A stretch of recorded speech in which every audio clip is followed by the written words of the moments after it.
మన రక్షకుడైన మన ప్రభు అయిన యేసుక్రీస్తు నామంలో మీ అందరికీ కూడా హృదయకాల శుభములు తెలియజేస్తా ఉన్నాను. దేవుని మహాకృపను బట్టి మరొక హృదయకాలము చూసే ధన్యత దేవుడు తన కృప చేత మనకు అనుగ్రహించి మనల్ని సజీవ లెక్కలు పెట్టిన దేవాది దేవుడైన మన ప్రభు అయిన యేసుక్రీస్తుకు కృతజ్ఞతాస్తుతులు చెల్లిస్తా ఉన్నాను. ప్రియ దేవుని సంగమా, దేవుని ప్రజలరా, క్రిస్మస్కి సమీపంగా వచ్చేసాము. మరి నిజమైన క్రిస్మస్ అనగానే అభిషక్తుని ఆరాధించడమే నిజమైన క్రిస్మస్ అనే సత్యాన్ని జ్ఞాపకం చేసుకొని ఈ క్రిస్మస్లో నీ పూర్ణ హృదయంతో, నీ పూర్ణ ఆత్మతో, నీ పూర్ణ శక్తితో యేసయ్యని వెతికి యేసయ్యని నీ హృదయంలో చేర్చుకున్నప్పుడే నిజమైన క్రిస్మస్ అనే సత్యాన్ని జ్ఞాపకం చేసుకోవాలని ప్రభు పేరిట తెలియజేస్తా ఉన్నాను. ప్రియ దేవుని సంగమా, దేవుని ప్రజలరా, నిజమైన క్రిస్మస్ అనగానే యేసయ్య మన హృదయంలో ఉండి మనం అనేకులకు స్వార్థ ప్రకటించే బిడ్డలుగా, అనేకులకు సహాయం చేసే బిడ్డలుగా, అలాగే ఎవరైతే మరి బీదవారు ఉంటున్నారో వారికి సహాయం చేయడము నిజమైన క్రిస్మస్. యేసయ్యని పరిచయం చేయడం నిజమైన క్రిస్మస్. అనాథ బిడ్డలకు మరి యేసయ్యని పరిచయం చేస్తూ వారికి సహాయం చేయడము, విధ్వరాలకు సహాయం చేయడము, వృద్ధాత్వంలో ఉన్న బిడ్డలకు సహాయం చేయడము, ఇవన్నీ కూడా క్రిస్మస్లో మనం సెలబ్రేషన్స్ చేసుకుంటున్నప్పుడు ఇతరులను బలపరిచే క్రిస్మస్గా ఉండాలి, ఇతరులకు సహాయం చేసే క్రిస్మస్గా ఉండాలి. అభిషక్తుని ఆరాధించడము ప్రతి ఒక్కరి బాధ్యత అనే సత్యాన్ని జ్ఞాపకం చేసుకోవాలి. ఈ క్రిస్మస్ అనగానే అభిషక్తుని ఆరాధించడము అనే సత్యాన్ని జ్ఞాపకం చేసుకుంటూ అనేకులకు యేసయ్యని పరిచయం చేయడమే నిజమైన క్రిస్మస్ అనే సత్యాన్ని జ్ఞాపకం చేసుకోవాలని ప్రభు పేరట తెలియజేస్తా ఉన్న హృదయకాలం దేవుని యొక్క వాక్యము ధ్యానించుకుందాము. మత్తయి సువార్త 1వ అధ్యాయము 18వ వచనం నుంచి 25వ వచనం వరకు ఈ వాక్య భాగాన్ని హృదయకాలం ధ్యానించబోతా ఉన్నాము. మనం చూస్తున్నట్టయితే 18వ వచనము, యేసుక్రీస్తు జన్మ విధానము ఎట్టిదనగా, ఆయన తల్లి అయిన మరియా యోసేపును ప్రదానం చేయబడిన తర్వాత వారేకం కాక మునుపు ఆమె పరిశుద్ధాత్మ వల్ల గర్భవతి అయి ఉండెను. ప్రియ దేవుని సంగమా, దేవుని ప్రజలరా, వీరిద్దరు కూడా మరి ఆ సమయంలో వారు ఏకము కాకముందు మరి వారు ప్రదానం చేయబడిన తర్వాత వారు ఏకము కాకముందు ఆమె పరిశుద్ధాత్మ చేత గర్భవతి అయి ఉండెను. మనం చూసినట్టయితే మరి యెషయా గ్రంథము 7వ అధ్యాయము 14వ వచనం చూసినట్టయితే, కాబట్టి ప్రభు తన ఒక సూచన మీకు చూపును, ఆలకించుడి, కన్య గర్భవతి కుమారుని కనెను, అతనికి ఇమ్మానుయేలు అని పేరు పెట్టెదరు. ప్రియ దేవుని సంగమా, దేవుని ప్రజల, ఈ ప్రవచనం అనేది 700 సంవత్సరముల క్రితము యేసు ప్రభు జన్మించక ముందే ఈ ప్రవచనం అనేది రాయబడి ఉన్నది అనే సత్యాన్ని జ్ఞాపకం చేసుకోవాలి. మన యొక్క ప్రవచనము ఎప్పుడు నెరవేర్చబడింది అంటే 2024 సంవత్సరముల క్రితము. మరి మత్తయి సువార్త 1వ అధ్యాయం 18వ వచనంలో రాయబడిన ఈ మాట ఇక్కడ జ్ఞాపకం చేయబడుతుంది. ఈ యొక్క సమయంలో మత్తయి భక్తుడు ఈ యొక్క వచనాన్ని మరి దేవుని యొక్క జనన విధానాన్ని జ్ఞాపకం చేస్తున్న విధానాన్ని చూసినట్టయితే, ఈ యొక్క పాత నిబంధనలో యెషయా గ్రంథం రాసిన 7వ అధ్యాయం 14వ వచనం కోట్ చేస్తూ ఈ మాట అక్కడ రాయబడింది. కాబట్టి ప్రభు తన ఒక సూచన మీకు చూపును, ఆలకించిడి, కన్య గర్భవతి కుమారుని కనెను, అతనికి ఇమ్మానుయేలు అని పేరు పెట్టెదరు. ప్రియ దేవుని సంగమా, దేవుని ప్రజలరా, ఇమ్మానుయేలు అనగానే దేవుడు మనకు తోడై ఉన్నాడు అని అర్థము. ఆ మాటను కోట్ చేస్తూ మత్తయి భక్తుడు మరి యొక్క మత్తయి సువార్తలో ఈ యొక్క 1వ అధ్యాయం 18వ వచనంలో ఈ యొక్క వాక్యాన్ని జ్ఞాపకం చేస్తూ ఉంటాడు. మనం చూసినట్టయితే లూకా సువార్త 1వ అధ్యాయం 35వ వచనం చూసినట్టయితే, లూకా సువార్త 1వ అధ్యాయం 35వ వచనము, దూత పరిశుద్ధాత్మ నీ మీదికి వచ్చిన సర్వోన్నతుని శక్తి నేను కమ్ముకున్నాను గనుక పుట్టబోయే శిశువు పరిశుద్ధాత్ముడై దేవుని కుమారుడు అనబడెను. ప్రియ దేవుని సంగమా, దేవుని ప్రజలరా, మనం చూసే యెషయా గ్రంథ 7:14 ప్రకారము, అలాగే చూసినట్టయితే లూకా సువార్త 1వ అధ్యాయం 35వ వచనం ప్రకారము దేవదూత తెలియజేసిన మాటలు ఇక్కడ జ్ఞాపకం చేయబడుతున్నాయి. మరి ఇక్కడ చూసినట్టయితే మరి తిరిగి మత్తయి సువార్త 1వ అధ్యాయం 18వ వచనం, యేసుక్రీస్తు జన్మవిధం ఎట్టనగా, ఆయన తల్లి అయిన మరియా యోసేపుకు ప్రదానం చేయబడిన తర్వాత వారు ఏకము కాక మునుపు ఆమె పరిశుద్ధాత్మ వల్ల గర్భవతి అయింది. వారిద్దరు ఏకము కాక మునిపే పరిశుద్ధాత్మ ద్వారా మరి కన్య మరియ గర్భవతి అయినదని మాట యోసేపుకు తెలిసినప్పుడు యోసేపు నీతిమంతుడుగా ఉన్నాడని సత్యాన్ని జ్ఞాపకం చేయబడతా ఉంది. ప్రియ దేవుని సంగమా, దేవుని ప్రజల, ఆమె భర్త అయిన యోసేపు నీతిమంతుడుగా ఉండను, యథార్థవంతుడు, సత్యవంతుడుగా ఉంటాడు. మరి ఆ కాలంలో మరి కన్య గర్భవతి అయినప్పుడు మరి వారు ఎవరైనా పురుషుడు స్త్రీ వారు కలిసి ఒకవేళ వారు గర్భవతి అయిన స్త్రీ గర్భవతి అయిందని తెలిస్తే ఆమెను హింసించి మరి రాళ్ళతో కొట్టి చంపే ఆ సమయంలో యోసేపు ఏం చేశాడంటే, ఎప్పుడైతే తను తెలుసుకున్న తర్వాత మరి ఆమెను అవమానపరచక రహస్యంగా ఆమెను విడనాడాలని ఉద్దేశించాడు. ఆమెను అవమానపరచకుండా మరి ఆ సమయంలో మరియమ్మ గర్భవతి అయిందని ఎప్పుడైతే యోసేపు తెలుసుకున్నాడో, మనము వాక్యాన్ని చదువుతున్నప్పుడు చాలా జాగ్రత్తగా గమనించాలి. వారు ప్రదానం చేయబడిన తర్వాత వారు ఏకం కాక మునుపు ఆమె పరిశుద్ధాత్మ వల్ల గర్భవతి, ఆమె భర్త యోసేపు నీతిమంతుడై ఉండి ఆమెను అవమానపరచచాలక రహస్యంగా ఆమెను వినడాన్ని ఉద్దేశించాడు. మరి యొక్క సమయంలో వేరే వాళ్ళు ఉన్నట్టయితే ఆ స్త్రీని మరి ఆ సమయంలో ఆ ప్రజల ముందుకు తీసుకొని వచ్చి మరి అవమానపరిచి అలాగే ఆమెను శిక్షించేవారు. కానీ యోసేపు నీతిమంతుడు, యోసేపు యథార్థభక్తుడు, సత్యభక్తుడు. కాబట్టి ఎప్పుడైతే యోసేపుకు తెలిసినప్పుడు యోసేపు ఏం చేసిందంటే ఆమెను అవమానపరచజాలక రహస్యంగా ఆమెను విడనాడ ఉద్దేశించాడు. అతడి సంగతుల గురించి ఆలోచించుచుండగా ఇదిగో ప్రభు దూత స్వప్నమందు అతనికి ప్రత్యక్షమై, దావీదు కుమారుడా యోసేపు, నీ భార్య మరియను చేర్చుకొనుటకు భయపడకము, ఆమె గర్భవతి ధరించినది పరిశుద్ధాత్మ వల్ల కలిగినది. హల్లెలూయా, దేవునికే మహిమ కలుగును గాక. ఇవన్నీ కూడా, ఈ మాటలన్నీ కూడా యోసేపు ఎప్పుడైతే మరి మరియ గర్భవతి అయినది అని ఆలోచించినప్పుడు ఆమెను అవమానపరచక రహస్యంగా విడవాలని ఉద్దేశించినాడు, రహస్యంగా ఆమెను విడనాడని ఉద్దేశించాడు. అతడు ఈ సంగతుల గురించి ఆలోచించుచుండగా దేవదూత మరి యోసేపును దర్శించినది. ప్రియ దేవుని సగ్గమా, దేవుని ప్రజ, ఇదిగో ప్రభు దూత స్వప్నమందు యోసేపును దేవదూత దర్శించి మరి ఒక వర్తమానాన్ని తీసుకొని వచ్చి యోసేపుకు తెలియజేసిన మాటలు ఇక్కడ జ్ఞాపకం చేయబడతాయి. ఇదిగో ప్రభుదూత స్వప్నమందు అతనికి ప్రత్యక్షమై, దావీదు కుమారుడైన యోసేపు. ఈ యొక్క అంశం మనం చూసినట్టయితే మత్తయి సువార్త 1వ అధ్యాయంలో 1వ వచనంలో ఉంటుంది, అబ్రాహాము కుమారుడు దావీదు కుమారుడైన యేసుక్రీస్తు వంశావళి. మరి యేసుక్రీస్తు యొక్క వంశావళి ఇక్కడ రాయబడి ఉన్నది. మత్తయి భక్తుడు తన యొక్క మత్తయి సువార్తలోనే మరి యొక్క మొదటగానే యేసు ప్రభు ఒక వంశావళిని ఇక్కడ రాసి ఉన్నాడు. అబ్రాహాము కుమారుడైన దావీదు కుమారుడైన యేసుక్రీస్తు వంశావళి. ఇక్కడ చూసినట్టయితే దూత కూడా ఆ మాట జ్ఞాపకం చేస్తుంది. ఇదిగో ప్రభు దూత స్వప్నమందు అతని ప్రత్యక్షమై, దావీదు కుమారుడైన యోసేపు అని పిలుస్తూ, నీ భార్య మరియను చేర్చుకున్నట్టుకు భయపడకు. వాక్యం తెలియజేస్తుంది. ప్రియ దేవుని సగ్గమా, దేవుని ప్రజలరా, భయపడకు. ఇరుదే కలవి మాటలు ఇట్టిన ప్రియ సహోదరుడా, ప్రియ సహోదరి, ప్రియ తల్లి, ప్రియ అన్న, ప్రియ చెల్లి, ప్రియ అక్క, భయపడకద్దు.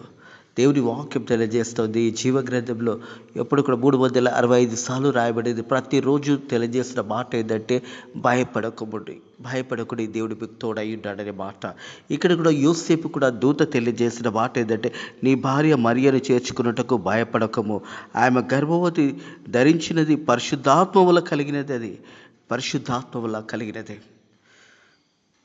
ప్రభు యేసుక్రీస్తు మనం చూస్తూ ఉంటాం. ఇమాన్యుయేలు అనగానే రక్షకుడు అని అర్థము.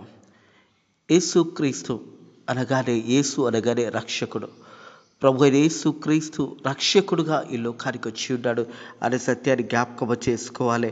తన ప్రజలను విడిపించడానికి, ప్రజల పాప భారం నుంచి విడిపించడానికి యేసయ్య ఈ లోకానికి వచ్చాడనే సత్యాన్ని జ్ఞాపకం చేసుకోవాలి. 21వ వచనము, ఆయన ఒక కుమారుని కనెను, తన ప్రజలను వారి పాపముల నుంచి ఆయన రక్షించును గనుక ఆయనకు యేసు అని పేరు పెట్టెదరు. ప్రియ దేవుని సగ్గమా, దేవుని ప్రజలరా, రక్షకుడు అనగానే ప్రభు యేసుక్రీస్తు ప్రజలకు పాపాల నుంచి వాళ్ళని విడిపించడానికి ఈ లోకానికి వచ్చి ఉన్నాడనే మాట జ్ఞాపకం చేసుకోవాలని ప్రభు పేరట తెలియజేస్తా ఉన్నాడు. ఆయన ఒక కుమారుని కనెను, తన ప్రజలను వారి పాపముల నుంచి ఆయన వారిని రక్షించును అనే మాట జ్ఞాపకము చేయబడుతుంది. ప్రియ దేవుని సంగమా, దేవుని ప్రజలు లూకాసు వార్త 1వ అధ్యాయము 31వ వచనం చూసినట్టయితే, లూకాసు వార్త 1వ అధ్యాయం 31వ వచనంలో కూడా చూసినట్టయితే, ఇదిగో నీ గర్వం ధరించి కుమారుని కానీ ఆయనకు యేసు అని పేరు పెట్టెదవు.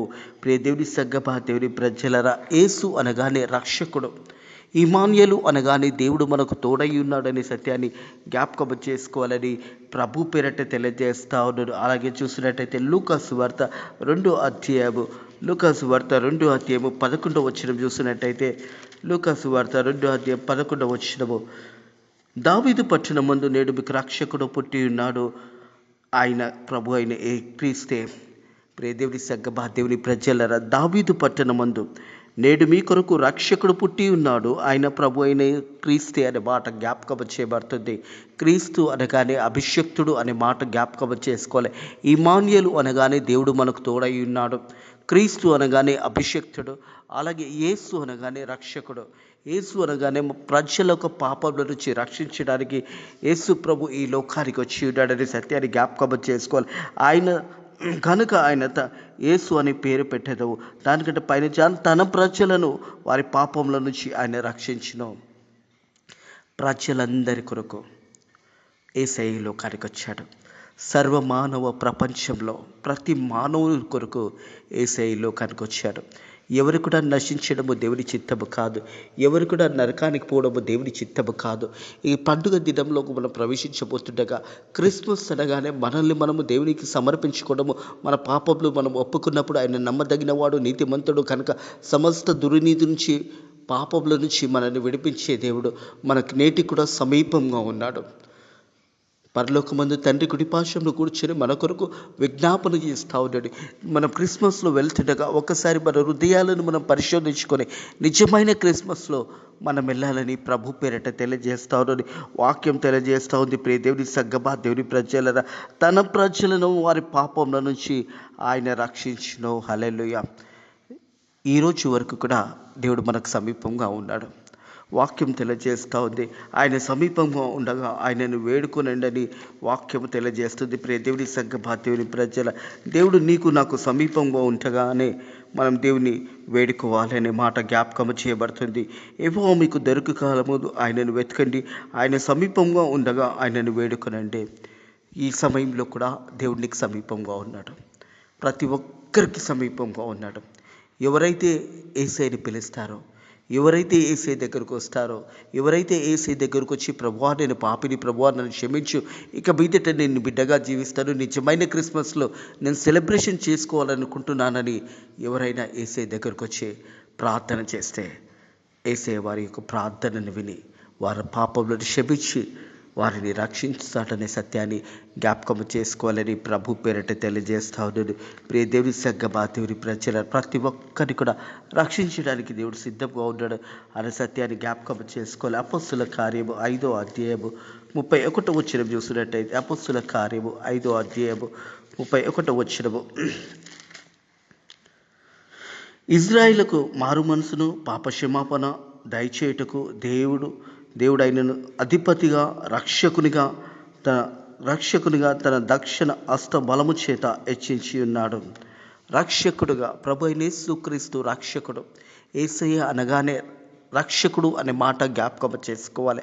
ప్రతి ఒక్కరిని కూడా విడిపించడానికి యేసయ్య లోకానికి ఒక రక్షకుడుగా వచ్చి ఉన్నాడనే సత్యాన్ని జ్ఞాపకం చేసుకోవాలని ప్రభు పేరట తెలియజేస్తాను. 22వ వచనం, మత్తయి సువార్త 1:8-22వ వచనం, ఇదిగో కన్య గర్భవతి కుమారుని కనెను, ఆయనకు ఇమ్మానుయేలు అని పేరు పెట్టేదారు. ప్రియ దేవుని సంగమా, దేవుని ప్రజల అని ప్రభు తన ప్రవక్త ద్వారా పలికిన మాట నెరవేర్చినట్టు ఇదంతా కూడా జరిగాను. ఇమ్మానుయేలు అని పేరుకు భాషాంతరంగా దేవుడు మనకు తోడై ఉన్నాడు అని అర్థము.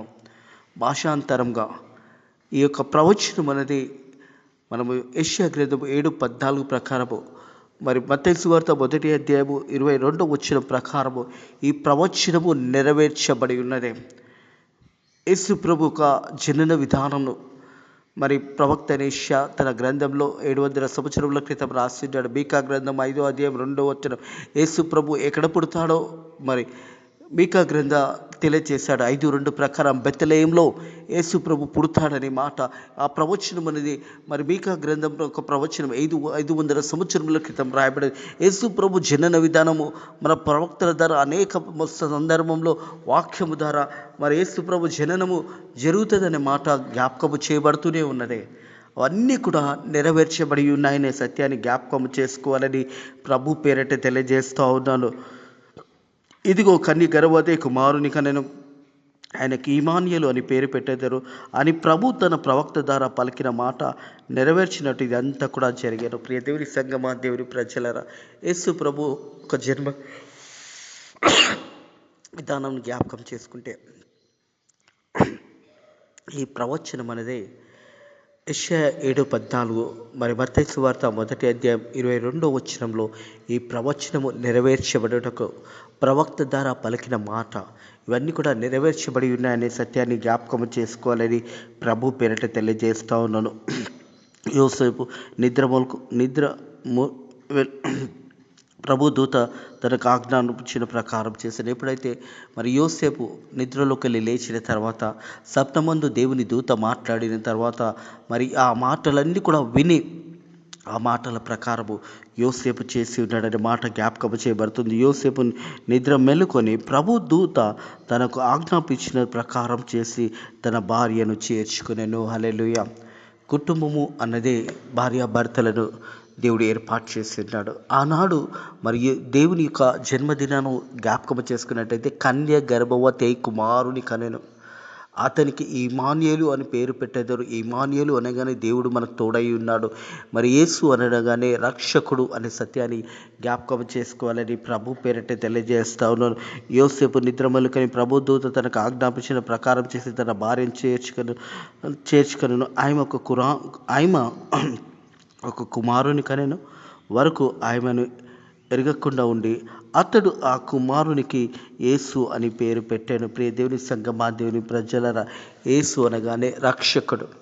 మరి ఇక క్రిస్మస్లో మనం వెళ్తుండగా ప్రభు అయిన యేసుక్రీస్తు ఒక రక్షకుడుగా ఈ లోకానికి వచ్చాడు. ఇమ్మానుయేలు దేవుడుగా ఈ లోకానికి వచ్చాడు. దేవుడు మనకు తోడై ఉన్నాడు అని అర్థము తెలియజేస్తుంది ఇమ్మానుయేలు అనే మాటకు. అలాగే యేసు అనగానే రక్షకుడు, ప్రభు అనగానే ప్రభు అయిన క్రీస్తు అనగానే అభిషక్తుడు. క్రిస్మస్ అనగానే అభిషక్తుని ఆరాధించడమే నిజమైన క్రిస్మస్.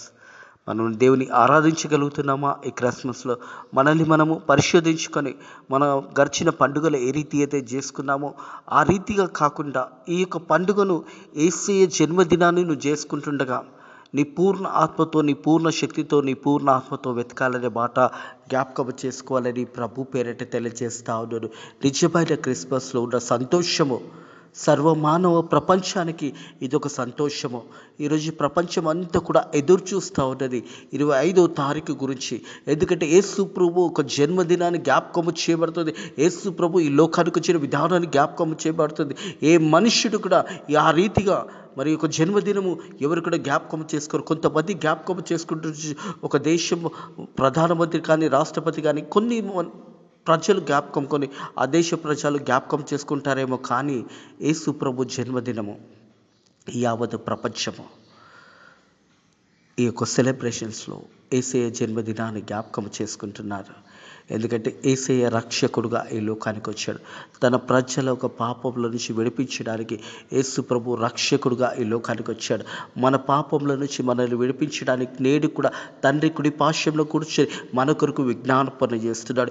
ఈరోజు ఈ సమయంలో ఈ గడియలో కూడా యేసయ్య నా పాపంలో క్షమించు అని నువ్వు ప్రార్థన చేయగలిగితే యేసయ్య నీ పాపాలు క్షమించడానికి సిద్ధంగా ఉంటాడు. ఇది అనుకూల సమయము, ఇది మంచి సమయము. యేసయ్య నేను పాపిని ప్రభువా, నన్ను క్షమించు. యేసయ్య నిజమైన క్రిస్మస్ నేను సెలబ్రేషన్ చేసుకోవాలనుకుంటున్నాను. నీకు నాకు అడ్డంకున్న నా పాపంను తీసేయి. నీ రక్తంలో నా పాపంలో కడిగయ్యా. ఇక మీదట నీ కుమారునిగా, నీ కుమార్తెగా నేను జీవిస్తాను అని నువ్వు ప్రార్థన చేసినట్టయితే హృదయ కాలము నీ పాపంలో క్షమించడానికి యేసయ్య సిద్ధంగా ఉన్నాడు. నువ్వు అడిగితే చాలు, యేసయ్య నీ పాపాలు క్షమించడానికి సిద్ధంగా ఉన్నాడు. ప్రతి ఒక్కరు కూడా నిజమైన క్రిస్మస్లో యేసయ్యని ఆరాధించే క్రిస్మస్లో, యేసయ్యని గణపరిచే క్రిస్మస్లో, యేసయ్యని మరి తీసే చేసిన మేలని జ్ఞాపకం చేసుకుంటూ కృతజ్ఞతాపూర్వకంగా క్రిస్మస్లో ప్రవేశించడమే నిజమైన క్రిస్మస్. మీ అందరినీ కూడా ఈ క్రిస్మస్ మాసంలో మరి క్రిస్మస్లో దేవుడి పిల్లలు దీవించి ఆశీర్వదించును గాక. నిజమైన క్రిస్మస్లో మీరందరూ కూడా ప్రవేశింపుదురు గాక. యేసుని సొంత రక్షకుడుగా అంగీకరించుకొని నిజమైన క్రిస్మస్ సెలబ్రేషన్స్లో ఎంతో సంతోషం ఉంటుంది. ఒక పాపి రక్షణ పొందుకున్నప్పుడు పరలోకమందు వేవేల దూతలు ఆనందముతో సంతోషముతో పాటలు పాడతారు. ప్రియ దేవుని సంగమా, దేవుని ప్రజలారా, ఆ వ్యక్తి నువ్వెందుకు కాకూడదు? ఆ వ్యక్తి నువ్వే కావచ్చు కదా. నువ్వు మారు మనసు పొందుకుంటే పరలోకమందు వేవేల దూతలు సంతోషిస్తారు. ఈ క్రిస్మస్లో నువ్వు మారు మనసు పొందుకొని నిజమైన క్రిస్మస్లో నువ్వు ప్రవేశించాలనేది దేవుని యొక్క చిత్తమై ఉన్నది అనే సత్యాన్ని జ్ఞాపకం చేసుకోవాలని ప్రభు పేరట తెలియజేస్తూ ఉన్నాను. మరొకసారి మీ అందరు కూడా నిజమైన క్రిస్మస్లో యేసుని సొంత రక్షకుడుగా అంగీకరించుకున్నప్పుడు ఎంత సంతోషం ఉంటుందంటే మన హృదయంలో ఈ లోకం వచ్చినట్టు కాదు, కానీ దేవుని యొక్క సంతోషము మన హృదయంలో కలుగుతుంది. అది ఎప్పుడు కలుగుతుందంటే నీ పూర్ణ హృదయంతో, నీ పూర్ణ ఆత్మతో, నీ పూర్ణ శక్తితో యేసుని వెతికినట్టయితే, యేసుని హృదయంలో చేర్చుకున్నట్టయితే అది నిజమైన క్రిస్మస్. ఈ క్రిస్మస్ మీ అందరికీ కూడా నిజమైన క్రిస్మస్ కలుగును గాక. మీరందరూ కూడా యేసుని మీ హృదయంలో చేర్చుకొని మీ పాపాలు ఒప్పుకొని నిజమైన క్రిస్మస్లో మీరందరూ కూడా ప్రవేశింపురు గాక. అట్టి కృప దేవుడు మీకు అనుగ్రహించును గాక. వీళ్ళని బలపరిచిన గాక, ధైర్యపరిచిన గాక. యోసేపుకు దేవుని దూత పలికిన మాట ఏంటంటే భయపడకుము అనే మాట జ్ఞాపకం చేయబడుతుంది. ప్రియ దేవుని సంగమా, దేవుని ప్రజలారా, హృదయ కాలం కూడా మనలో ఉన్న భయంనంతా కూడా తీసివేసుకొని యేసేకి మన హృదయంలో చోటిచ్చి నిజమైన క్రిస్మస్ సెలబ్రేషన్స్లో మనమందరం కూడా పాల్పంచుకుందాము. దేవుని యొక్క ఆశీర్వాదాలు మనం పొందుకుందాము. ప్రార్థన చేసుకుందాము. Thank you lord, thank you Jesus, thank you holy spirit. హృదయ కలబోనైన ప్రభా, యోసేపు జీవితాన్ని మాకు జ్ఞాపకం చేసి తండ్రి ప్రభా, యోసేపు నీతిమంతుడుగా మరి జీవించి ఉన్నాడని నీ వాక్యము తెలియజేస్తూ ఉంటుంది. తండ్రి మేము అందరం కూడా వాక్యముని వాక్యానుసారంగా మనల్ని మేము కట్టుకొని నిజమైన క్రిస్మస్లో ప్రవేశింపచేయడానికి, నిజమైన క్రిస్మస్లో మేము ప్రవేశింపచేయడానికి నీ కృప ద్వారా సాయం చేయమని యేసుక్రీస్తు నామంలో ఈ ప్రార్థనని వేడుకుంటున్నాము తండ్రి. ఆమెన్. మన ప్రభు యేసుక్రీస్తు యొక్క కృప ఇప్పుడు ఎల్లప్పుడూ సదాకాలము దేవుని ఆశీర్వాదాలు మీకును మీ కుటుంబంలో తోడై నీడై ఉండును గాక. ఆమెన్.